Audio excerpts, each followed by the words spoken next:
Today on Joe's Geek Show, it's all about that brand new Spider-Man No Way Home trailer.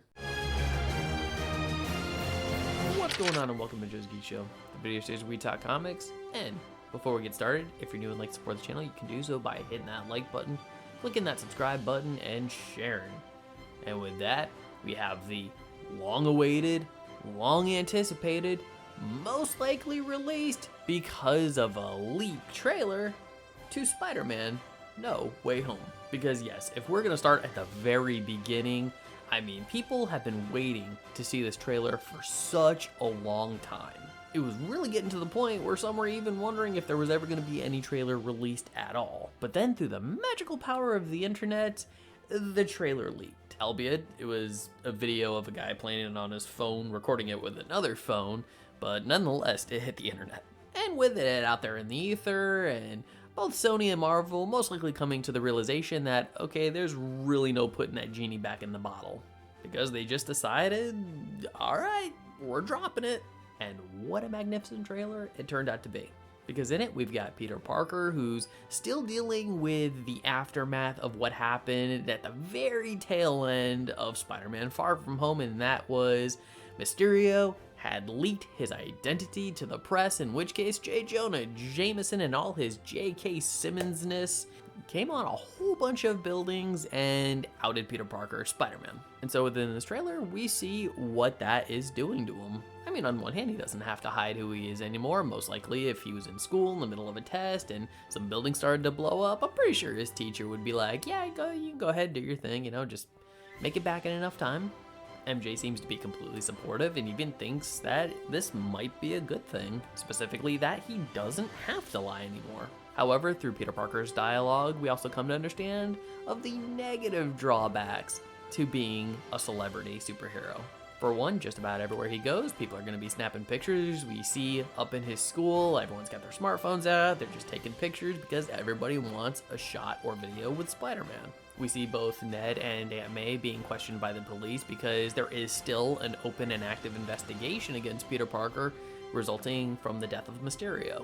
Even though Peter said, hey, I didn't actually do it, the drones killed him, and the police were just like, what, you mean your drones? And thus we get into the meat of the trailer where Peter Parker goes to see the Sorcerer Supreme himself, Dr. Strange, where he asks the good doctor, hey, could you just make everybody forget I'm Spider-Man? Just make my life a whole lot easier.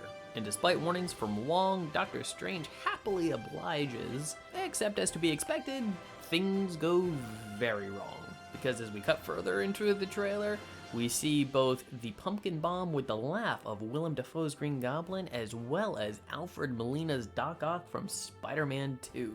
And I do gotta say, it's very interesting as Doc Ock is coming out, looking at the MCU version of Peter Parker, and it's like, hello, Peter? Which makes me wonder how they're actually gonna approach this movie to make that scene make sense, because this version of Doc Ock had never seen this version of Peter Parker before. If it was Tobey Maguire standing there, it would make more sense. With the only thing that I can potentially think of is that it's just not the first encounter between these two during the movie. But I do love this whole multiversal aspect, and seeing the original Tobey Maguire Spider-Man franchise start to impede into the current MCU version, because we already knew that the multiverse was going to play a very big part in the MCU moving forward here in Phase 4. As far as potential inspirations go, I think it seems fairly clear that, Peter Parker making a deal with a magical person to try to erase everybody's memory or knowledge of him ever being Spider-Man definitely seems very One More Day focused. On top of dealing with the multiverse, maybe just a little bit of Spider-Verse in there as well.